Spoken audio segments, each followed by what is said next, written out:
There's a video and everything, so you can learn all about it. Cool. So going live on YouTube here. Good. Fantastic. Okay, good. All right, so welcome everybody. In today's video, we're gonna be talking about how to optimize diet and nutrition for a healthier vagus nerve and in turn, a healthier life. I'm gonna share the resource for today, the document to follow in the chat here on YouTube. But as we always like to do, we love to do a breathing exercise. So this is called the simultaneous squeeze. We're gonna do it now. It's a quick breath in, a sip of air at the top. You're gonna hold that air in, you're gonna squeeze it really, really hard for 5 seconds until you feel a little bit dizzy. That's gonna mean your vagus nerve is active. Then we're gonna slowly exhale for 5 seconds afterwards. So ready? Here we go. In 3, 2, 1, breathe in. Hold it, sip, hold and squeeze.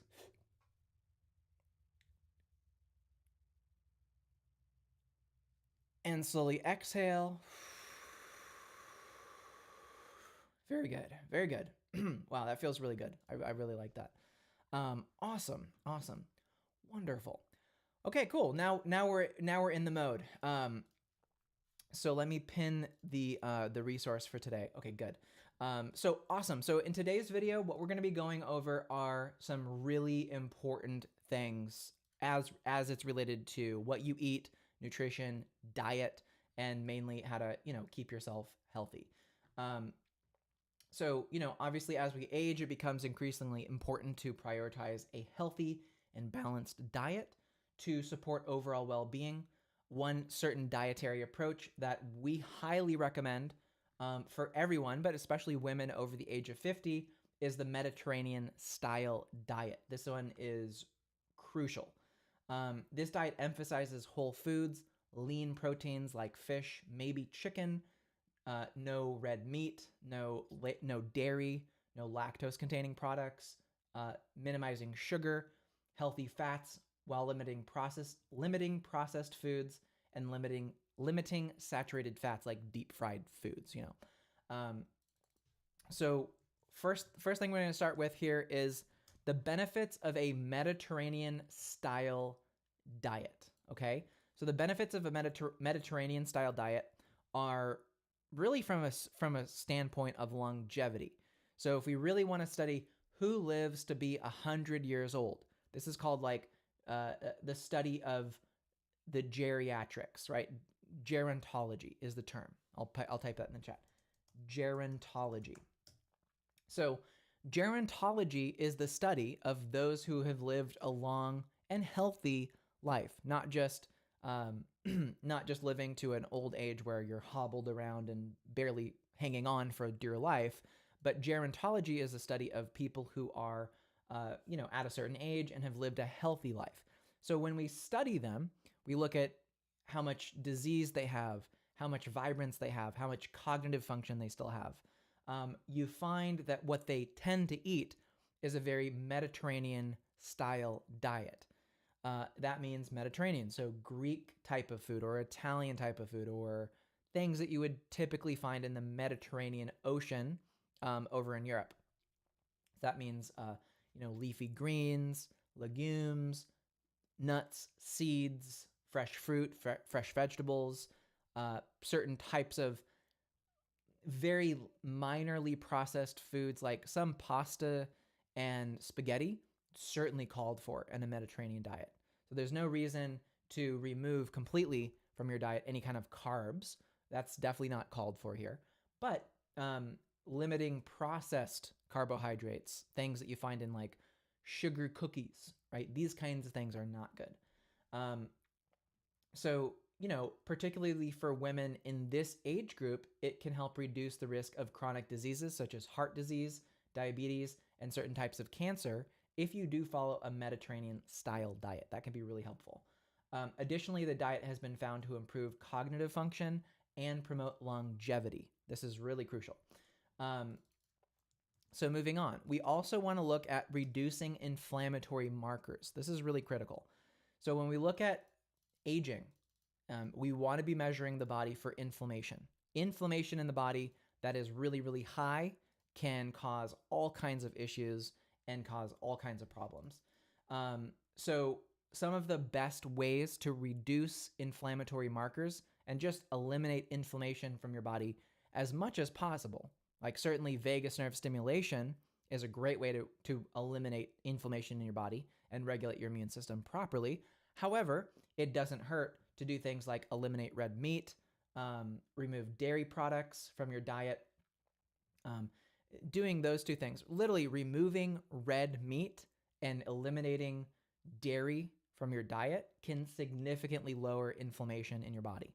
So if you're a big red meat eater, or you're a big dairy enjoyer, I would recommend that you consider the benefits for your longevity to eliminate those things completely. It doesn't mean you have to go full vegan or anything like that. There are lots of substitutes: coconut-based cheeses, coconut-based yogurts, oat milk-based yogurts. There's lots of options these days that can give you the same mouth feel as all of those lacto containing products. So you can find plant-based proteins very easily that can replace dairy-based cheeses and stuff like that. That if you're like, oh, I'm a big yogurt fan, you don't always need to have yogurt to get the same experience of yogurt. For instance, I got some coconut yogurt with probiotics in it, and it tastes just like the real thing. It's amazing. You would be shocked at how much food science has come in giving us really robust dairy-free alternatives to typically dairy-based products. So red meat especially, I would just say eliminate red meat completely. Get rid of the red meat. It's so bad for you. We know for a fact that excess red meat can cause colon cancer. I'm actually certain that part of the reason I developed a more severe IBS back in 2021 is because I went on a carnivore diet. I tried the carnivore diet for 6 months, and that was way too long, and that just destroyed my intestines. It's not a good idea. So eating steak to lose weight or for whatever benefits they claim, horrible idea. Absolutely terrible idea. I would just say right now, make a stand to get rid of any red meat in your diet completely. It is so freaking bad for you. Like red meat is just, so bad. Just get rid of it. Alternatively, you can go to fish, you can go to chicken, you can go to turkey. Even pork is kind of considered more of a red meat. So kind of stay away from that, okay? So anyway, get some alternatives in your diet. Another one would be another option for you for really like healthy consumption of foods would be juicing fresh fruit and vegetables. So if you can juice at home, masticating food and veggies is a great idea. Fantastic idea. If you want to get those like powdered juice mixes that they sell at Costco or in the store, the green powders, those are fantastic options, right? To get your phytonutrients and your whatever's, right? So that kind of stuff can be huge and beneficial, and I highly recommend that. Of course, though, we want to remember that juicing should not replace whole fruits and vegetables in your diet. Whole foods do offer additional fiber, which can be crucial for digestive health and for maintaining a feeling of fullness so that you don't overeat. So, certainly don't eliminate all fruits and veggies because you're just juicing all the time. But for some periods of time, it can be really helpful. I mean, imagine a fresh squeezed juice from delicious fruit and veg right off the vine, right out of the farm. It is really feels rejuvenating. Like all the macronutrients and the phytonutrients inside of juice is like bar none, just amazing. Again, juicing fresh fruit and vegetables can be a crazy good idea, or getting that kind of stuff into your diet can be awesome and taste really good. Okay, so now additional considerations to make. So, while incorporating a Mediterranean style diet, links to the document on what that is here in the chat. You'll also see that there are other things to consider for being healthy. Some of those things would include living a healthy lifestyle, regular physical activity, staying hydrated, managing stress, and getting enough sleep are all vital components of overall well-being. So no amount of a dietary change can overcome sedentaryism,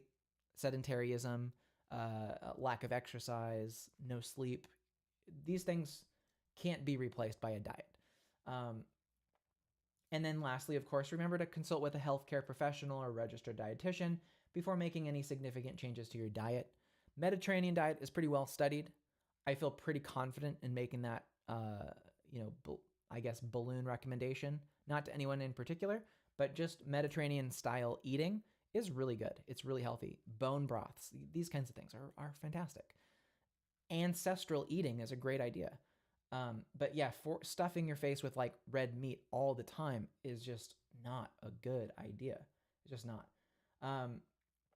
But yeah, so, by adopting a Mediterranean style diet, eliminating red meat, eliminating dairy, eliminating tons of processed foods, and incorporating fresh juices into your routine, you can optimize your diet and support your health as a woman above the age of 50. But generally, that also applies to more or less everybody in general. Okay.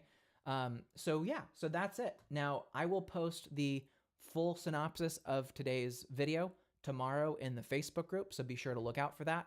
And I'll post the link to the video as well. So if you missed this or something, you can always watch the replay. So awesome. That again, we could wax poetic for years and years about food, but I think at this point in time, we really do have it figured out for the most part. It's not like crazy unclear about this whole diet and nutrition component, right? So again, I wouldn't spend too much time obsessing over what to eat. Eat what makes you feel good. Eat intuitively. Eat till, I don't know, everybody's a little bit different. If you really have real legitimate challenges, honestly, getting a registered dietitian couldn't hurt, I probably should have gotten a registered dietitian when I tried carnivore.